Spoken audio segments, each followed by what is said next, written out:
Normally आपने जो सुना होगा हमेशा, जैसे शाहजहाँपुर इत्यादि के यहाँ जगह में 52 भैरव विराजमान, या शास्त्रीय तौर पे जो क्षेत्रपाल मंडल होता है वही, उसमें भी 51 क्षेत्रपाल का वर्णन मिलता है। उज्जैन में स्पेशली 56 भैरव बाबा विराजमान। 56 भैरव का तात्विक अपना एक महत्व।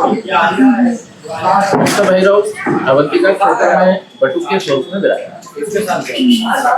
अष्टभैरव में से गौर भैरव गौरा भैरव और काल भैरव बाबा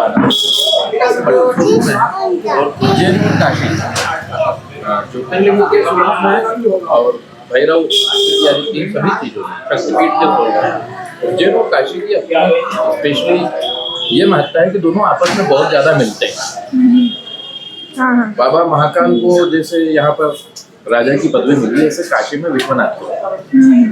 अष्टभैरव उज्जैन में भी विराजित है, अष्टभैरव काशी में भी विराजित है। काल भैरव उज्जैन में विराजते हैं, काशी में काल भैरव बड़ा। इसी प्रकार से भैरव तत्व की अगर बात करें तो काशी में जहाँ उत्पत्ति भैरव की है, अवंतिका क्षेत्र में भैरव की पुनरुत्पत्ति हुई है। यहाँ पर ब्रह्म हत्या के दोष से बाबा मुक्त हुए, तो उसके कारण भैरव तत्व की पुनः उत्पत्ति आप उज्जैन क्षेत्र में काशी में ओखर पीठ है, मणिकर्णिका जिसको कहते हैं, जो सबसे चैतन्य होता है, चैतन्य। ऐसा ही ओखर पीठ जिसको ओखरेश्वर विक्रांत भैरव के सामने उज्जैन और काशी अपने आप में दोनों बहुत अपने आप में सिमिलरिटी है। इसी प्रकार से अष्टभैरव बाबा उज्जैन में विराजमान है। महाकाल होने, बाबा राजाधिराज होने से अलग अलग क्षेत्रपाल का अपना एक अलग स्पेशल ऑफिस होता है। जहाँ पर राजा का ऑफिस होता है, मान लो कि आप राष्ट्रपति भवन की बात करें या किसी प्रकार से प्रधानमंत्री की बात करें, तो उसी के पास जितने भी डिफेंस के ऑफिसर्स होते हैं उन सभी के ऑफिसर्स होते हैं। इसी प्रकार संपूर्ण समूल ब्रह्मांड का राजा अगर महाकाल कहा गया है, तो उसके पास में समूल ब्रह्मांड का क्षेत्रपाल, समूल ब्रह्मांड और सृष्टि को रक्षण करने का वाला अगर कोई देवता है तो वो भैरव तत्व है, जो भय से मुक्त करता है। ऐसे भैरव तत्व अष्टभैरव के स्वरूप में यहाँ पर विशेष रूप से बटुक भैरव के स्वरूप में विराजमान। उन्हीं में से तांत्रिक स्वरूप में अगर रक्षण की बात की जाए तो बाबा छप्पन। और उनके 56 भैरव, इनकी संख्या है 56 की संख्या में समूल भैरव बाबा विराज, इसलिए इनको 56 भैरव कहा जाता है। सब अलग अलग नाम से है, नाम वर्णित है बाबा के, सब अलग अलग नाम से विराजमान है, परंतु 56 की मूल संख्याओं में है। इसी के कारण आपको 56 भैरव नाम दिया।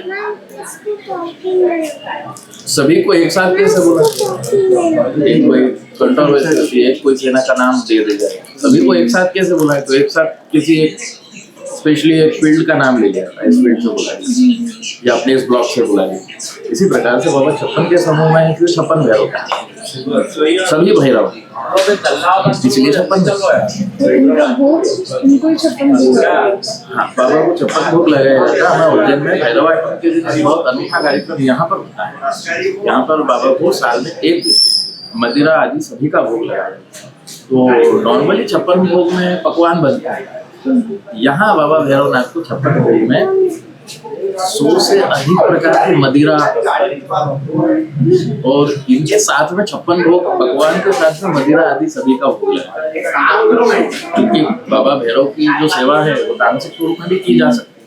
केवल एक भैरवनाथ ही ऐसे है जिनकी राजसिक, तामसिक और सात्विक तीनों ही प्रकार से पूजा है। तो ऐसे बाबा भैरव की तीनों ही प्रकार से पूजन भैरवाष्टमी के दिन यहाँ पर होती है और रात्रि में वहाँ। देखिए तो आप ग्रह उपग्रहों की बात करें, ब्रह्मांड की बात करें, कोई नहीं, सब गतिशील। तो जो गतिशील किसके, जो गति किसके अधीन, गति काल के अधीन, तो वही काल भैरव।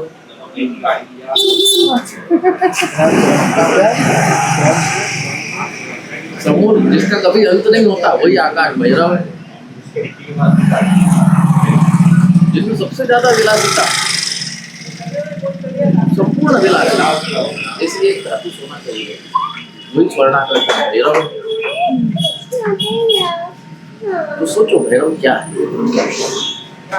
चलिए भैरव बहुत बड़ा है। ठीक है। कभी भैरव और क्रोध भी, जब मत्त हो जाए तो वो भी भैरव, जब भीषण हो जाए तो वो भी भैरव, हम उग्र हो जाए वो भी भैरव। तो भैरव हमसे कितना जुड़ा हुआ है। मूल स्वरूप काल भैरव के अधीन है, काल भैरव है। इसलिए हम जिस भी समय चलते हैं, जिस समय हम उन्माद में होते हैं, जिस समय हम उन्मत्त होते हैं वो भी भैरव है। जिस समय हम आनंद में रहते हैं वो भी भैरव है। जिस समय हम क्रोध में रहते हैं उस समय भी हम, उस समय हम भीषण हो जाते हैं उस समय भी हम भैरव के अधीन होते हैं। जिस समय हम व्यापक हो जाते हैं तो हम आकाश भैरव होते हैं। ये हमारा जीवन, भैरव से अलावा हम अपने जीवन को पृथक या इतर नहीं कर सकते।